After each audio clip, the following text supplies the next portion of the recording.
Bonjour mes amis, ici c'est le pasteur Kibala pour un moment de réflexion, pour un moment que nous voulons avoir des orientations de la part de notre Seigneur. La méditation de ce jour, c'est dans le livre de Psaumes au chapitre 103 et nous allons lire le deux versets 14 et le verset 15. Il est écrit: il sait bien, lui, de quoi nous sommes faits. D'un peu de poussière, il ne l'oublie pas. La vie de l'homme fait penser à l'herbe, comme l'herbe de champ qui commence à fleurir, mais périt dès que passe le vent brûlant. La voilà disparue sans laisser des traces. Je voulais plus parler sur la fragilité de la vie. Comme nous sommes des êtres fragiles, comme nous sommes des êtres faibles. Est-ce que l'homme peut prévoir son avenir? Est-ce que l'homme peut planifier et prendre le pouvoir ou le contrôle sur son futur?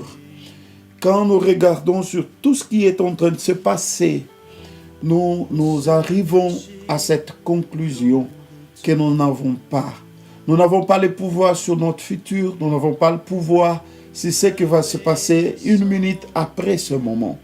Le texte que nous avons lu, le psaume de David, nous apporte une réflexion et certaines leçons sur la fragilité de la vie. Le verset 14 que nous avons commencé la lecture parle de quoi l'homme est formé. Quand nous lisons le livre de Genèse, nous nous rendons compte de comment Dieu avait formé l'être humain. Le verset 15, la vie de l'homme fait penser à l'herbe. J'ai quelques leçons là-dessus que je vais partager avec vous. Et la première des leçons est que la vie est incertaine. La vie, elle est courte. Elle est tellement incertaine que même le bon, même les gens forts, puissants, même les gens qui ont beaucoup d'argent, tout le monde souffre.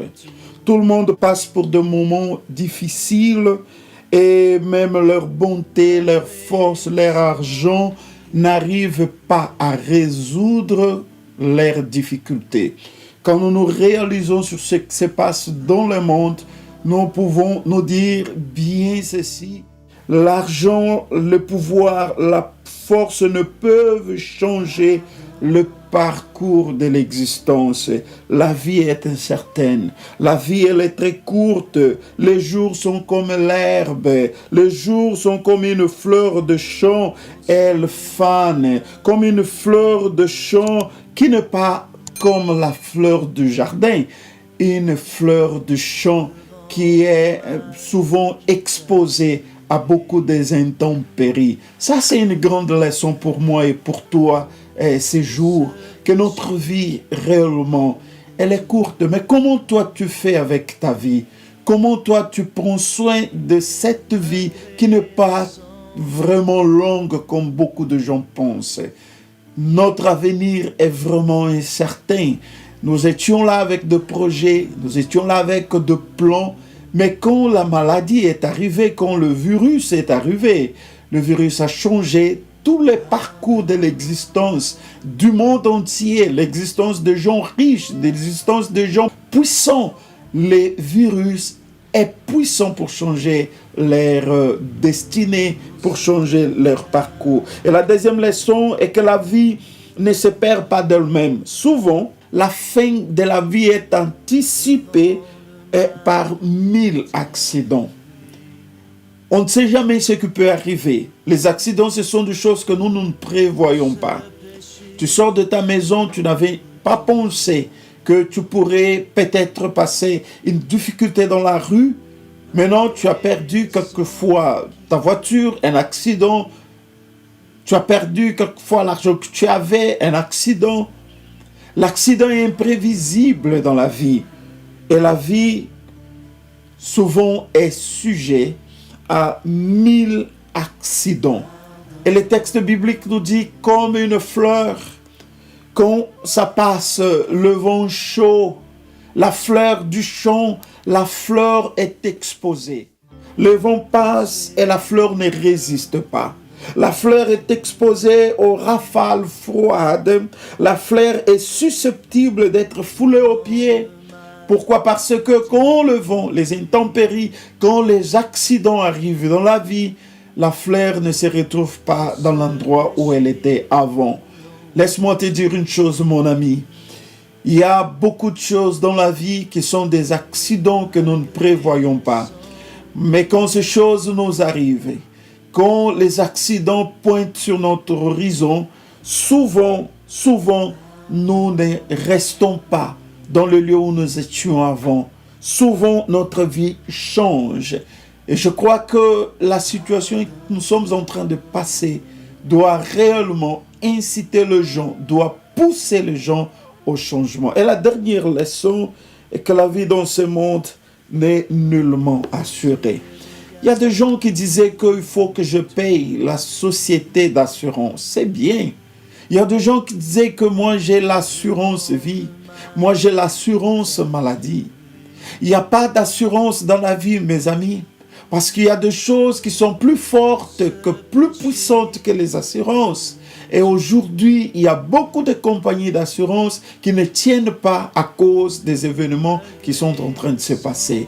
Et je veux te dire une chose. La vraie assurance, c'est en une personne. La vraie assurance, elle s'appelle Jésus. Quand nous avons notre vie dans les mains de Jésus, il peut arriver des incertitudes, il peut arriver des tempêtes, il peut arriver beaucoup de choses dans notre vie, mais nous sommes rassurés parce que celui qui est dans les mains du Seigneur, personne n'a le pouvoir de les ravir. Nous bénissons le Seigneur pour ce moment et permet que ces réflexions t'amènent à prendre de bonnes décisions et à mettre Jésus comme ta priorité, à l'inviter dans ta vie, parce que le moment est celui-ci, le moment est un moment de grandes décisions. Que Dieu te bénisse, que Dieu bénisse ta famille.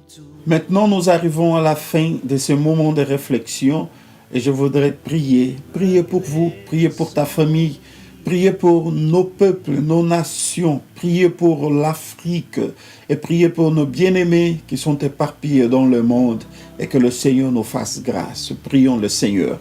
Grand Dieu, nous te rendons grâce. Ta parole nous dit que nous sommes comme des fleurs. Ta parole nous dit que nous sommes comme des herbes. Ta parole nous dit que nous devons apprendre à dépendre du Seigneur, que nous ne sommes pas plus forts, que nous ne sommes pas indépendants et que nous dépendons de la puissance et de la force de notre Seigneur. Bénis nos peuples, bénis nos frères de partout dans le monde, Seigneur.